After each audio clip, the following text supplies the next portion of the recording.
Она што можам да го посведочам овде пред хируршкиот центар на државна болница е дека има и полициски возила, можеби и гледачите позади мене тоа го забележуваат.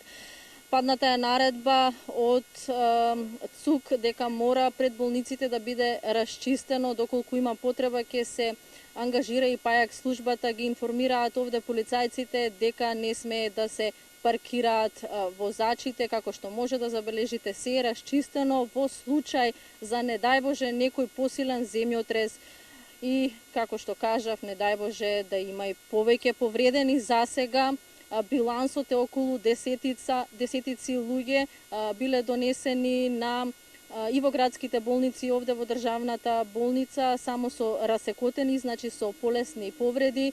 Така, например, овде во хируршкото оделение на државна болница биле донесени 9 пациенти, двајца од нив се повредиле во магазин додека работеле, добиле расекотини.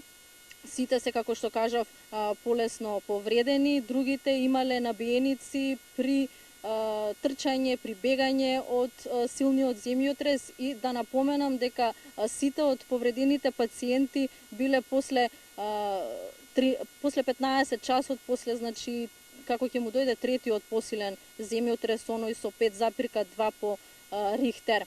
Се третираат пациенти во градската општа болница 8 септември, околу 10 пациенти тука биле хоспитализирани, исто со полесни повреди, со скршеници и расекотини, им биле направени снимки, како што посведочиле, станува збор за добиени повреди при бегање. Така, например, некои од пациентите скокале од првиот спрат од балконот или пак се повредиле додека трчале по скалите надолу.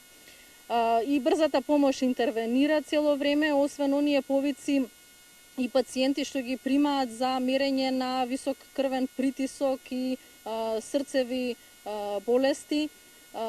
Тие примиле и околу 6 лица, исто со повреди при бегање од овој третиот посилниот земјотрес во 15 часот и 10 минути. Земјотресот, значи, причини и штети. Во Министерството за внатрешни работи до 18 часот пријавени се штети на 5 патнички моторни возила, претпоставувам на автомобили.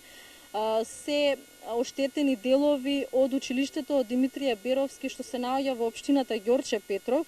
Понатаму има штети пријавено во еден институт за македонски јазик во склоп на, тоа е објект во склоп на зградата на МРТВ. Покрив има во Батинце пријавено, падна тожак во Железара, за тоа веќе информиравме, и во населбата Шуто Оризари има една опожарена куќа. Само да кажам дека кога контактирав со медицинските власти и со медицинските лица овде во државната болница, ми беше речено дека тие се мобилизирани, нели, во случај на следен посилен земјотрес, се мобилизираат и се подготвени да помогнат на луѓето доколку до тоа дојде. Еве, не дај Боже да не дојде.